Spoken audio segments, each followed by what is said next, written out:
Okay, let me set this next one up. It's UTMB's growth, not just UTMB, but its growth. And in going into 2025, or so let's say going into 2024, some people would have liked for us to believe that there was a question mark on whether or not UTMB could succeed because of the Gary Robbins stuff. So, and that being, super quick summary. UTMB put a race next to Gary Robbins' race and caused a race that Gary Robbins was putting together to be in question. And UTMB was the big bad beast, and people were going to boycott it and separate themselves from it. They going, and then we do the event last year, and the event last year goes really well. At least like the main event in Chamonix, and it seems like globally, and they're hiring aggressively, and they're so.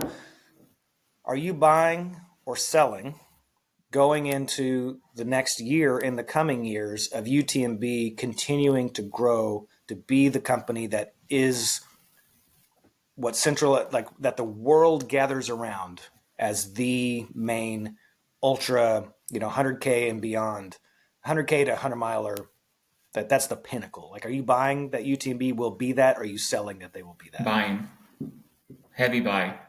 I mean, Yeah. I thought it was interesting. I think we kind of forget when the UTMB Ironman merge took place, but it was in like middle of 2021. And so if you think of something, of that size and scope for a business, we're just getting into the sweet spot where you're getting some of the, dirty work completed.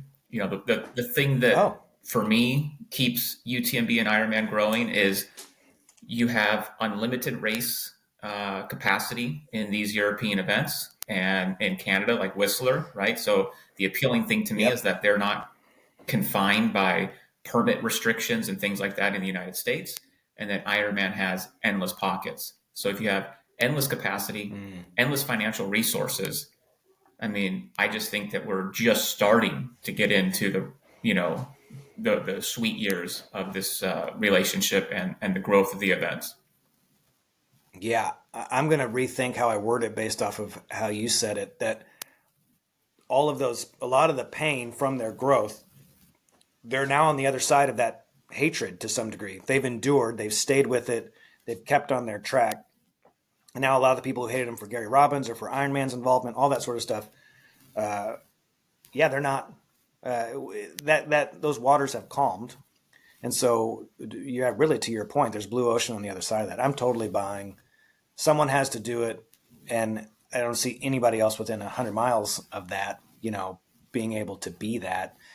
And in the end, as I talk to friends who work there, or a buddy who almost got a job there, just going through the process, like behind the scenes, it seems like the people there are good people, and they're fairly happy that when they're working there, and that says something about company culture. That something good's there.